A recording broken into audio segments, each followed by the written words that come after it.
Sorry po, sorry. Susog lang po ito doon sa... Kasi kagkaroon tayo ng problema eh. May technicality problem. May tumawag na napakatagal.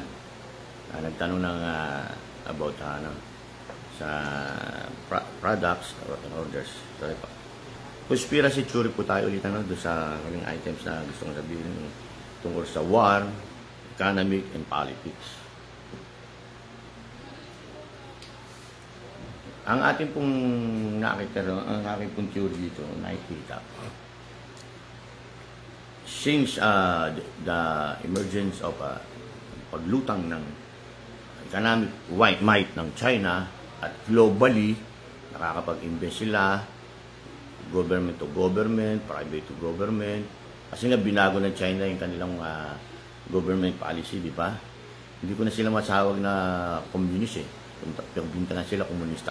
Kasi kung komunista, total control, no rights ang mga individual na mag-business, no rights na sila sa mga maraming bagay.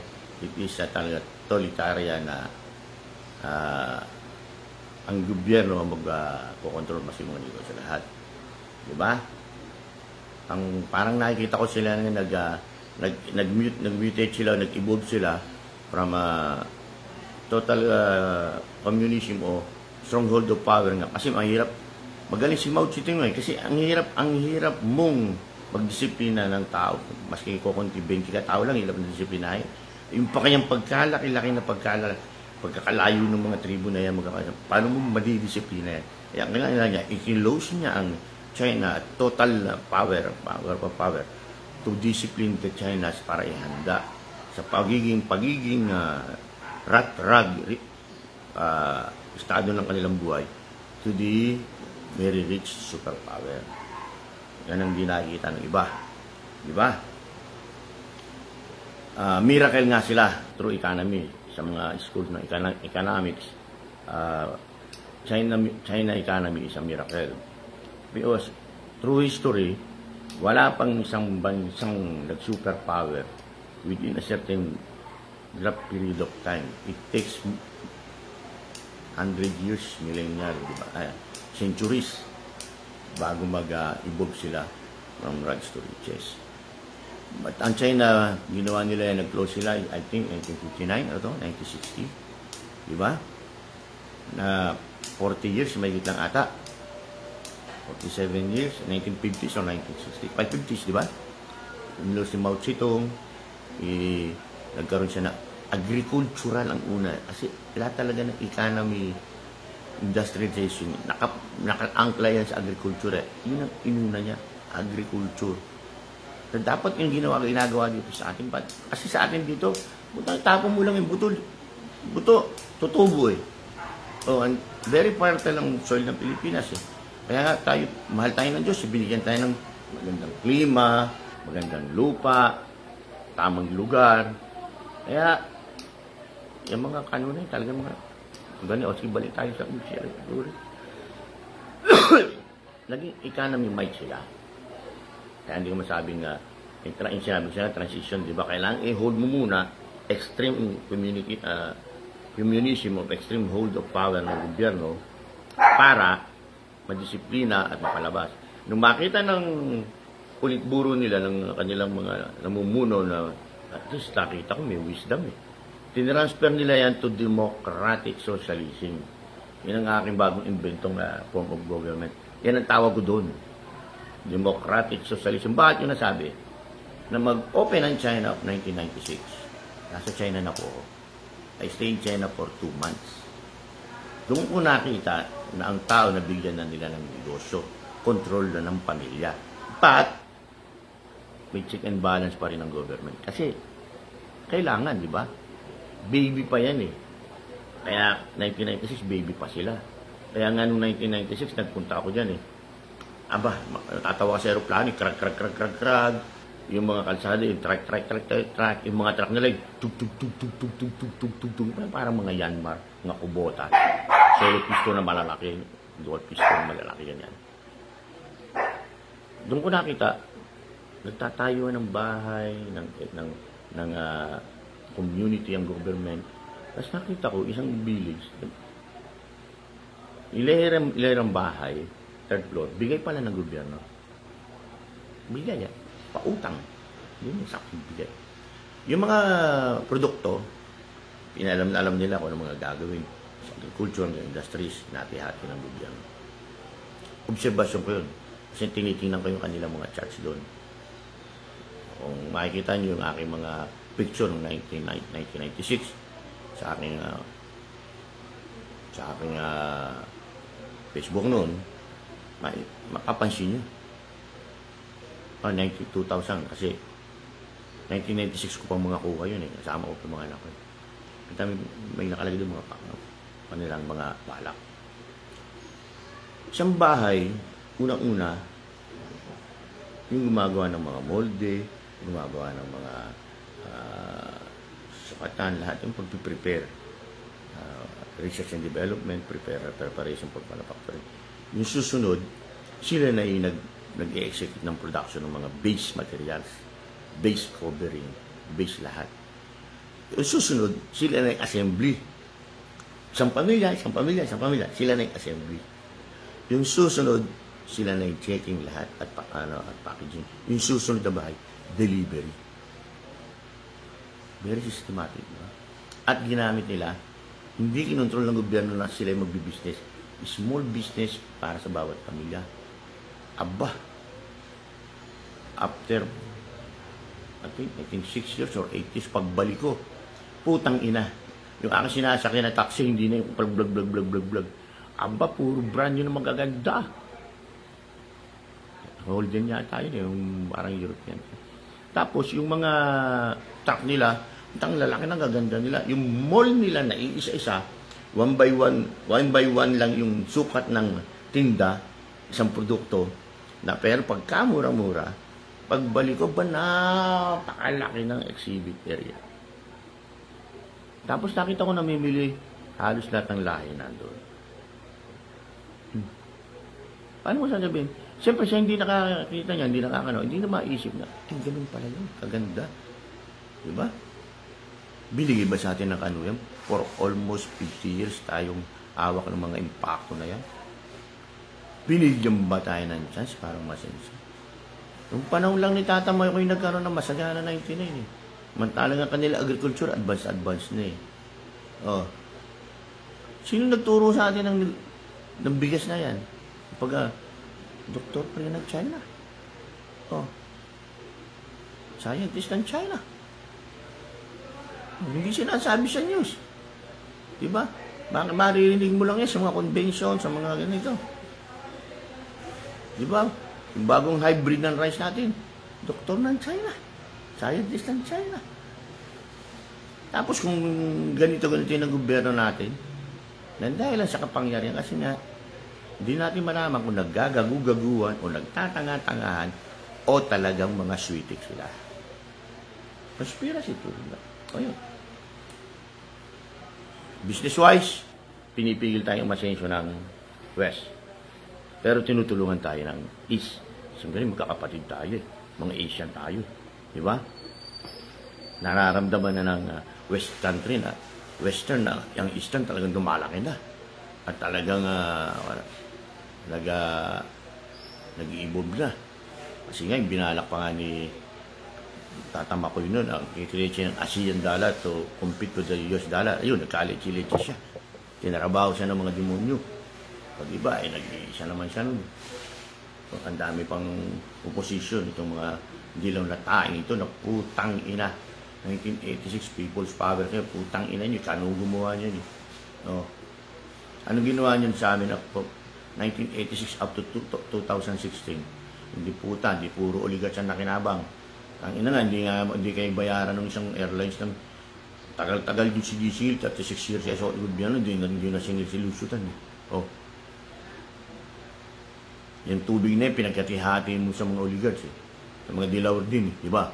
Oh. Yung kuryente na yun eh. Kinuha na ni Tate ni Apo Lakay yan eh. Binalik mo na naman dyan sa mga yayupak na yan. Diba? Ang dami yung katarantado ang ginawa eh. Mga dilaw kayo eh. Okay? Business tayo, di ba? Amerika, ba business nila, digmaan. ang China, ang economy nila, trading commodities, not weapons of war, commodities. Di ba? From premium items to agricultural items to transportation items. Di ba? Commodities. Na magkagiyera nga rito sa atin sa Marawi. Hindi naman tayo pinagbentahan eh. Binigyan tayo ng baril. Bumibili tayo sa Amerika. Anong gusto? Kung tangin na helicopter, bibili ka, huwag hindi mo pwedeng lagyan ng baril. Gago pala itong mga ito, di ba? Talagang gusto nila magulo. Ayaw nila ng tahimik. Bumibili ng Armalite para magamit ng mga sundalo natin. Diba gusto natin sumpit ang gamitin. Hindi binentahan, di ba? May mga demand.